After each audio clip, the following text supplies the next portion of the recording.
Okay, so next topic is what is a multifamily apartment building? So multifamily is a pretty vague and interchangeable term. When we talk about multifamily, we really mean multiple residences in one property.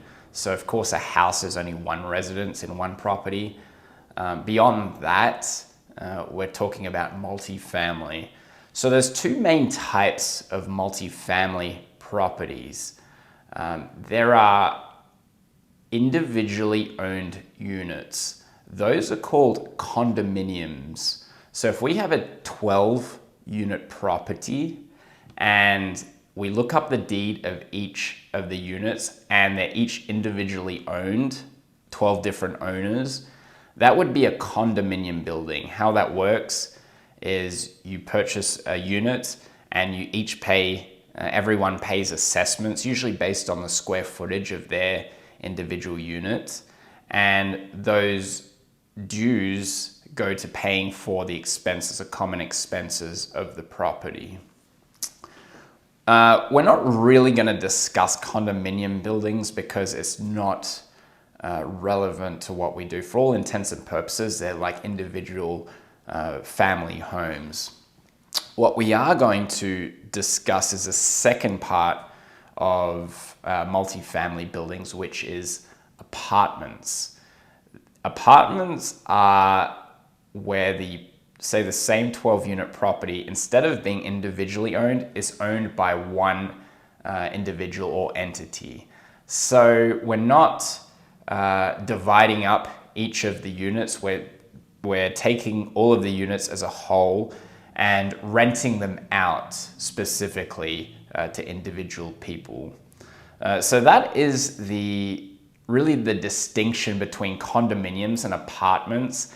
And I know in the general public out there, a lot of it can be, there's a lot of miscommunication and interchangeability between condos and apartments. Someone might say, hey, I'm renting a condo, or I'm renting an apartment, or I own an apartment, I own a condo.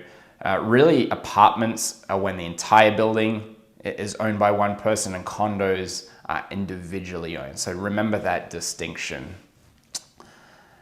For multifamily apartment buildings, we're specifically talking about 5+. Remember that from a previous video. 2 to 4 is considered residential. It is an important distinction, specifically for when you're getting a loan. So if you buy a 4-unit building, you're going to be actually placed in a residential loan, and you're going to have to go through the residential loan process.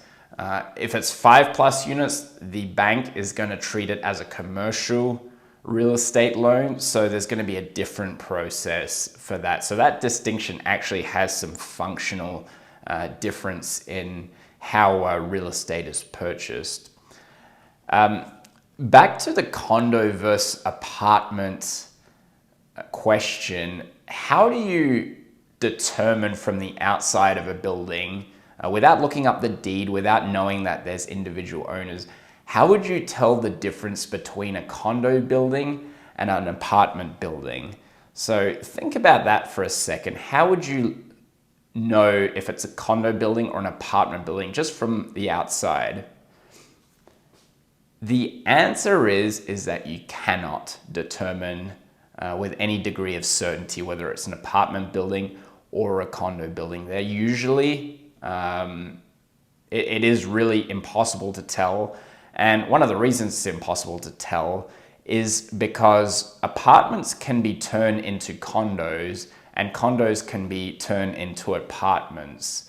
And nothing physically changes except the zoning and the deeds, which you can't see. Typically condos will be built out a bit nicer with nicer finishes on the interior because people will be owning it individually instead of renting.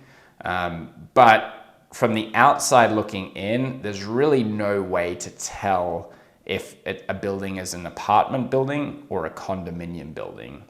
So I hope we've gone through that and that all makes sense. What is a multifamily building and what's a multifamily apartment building versus a condominium building?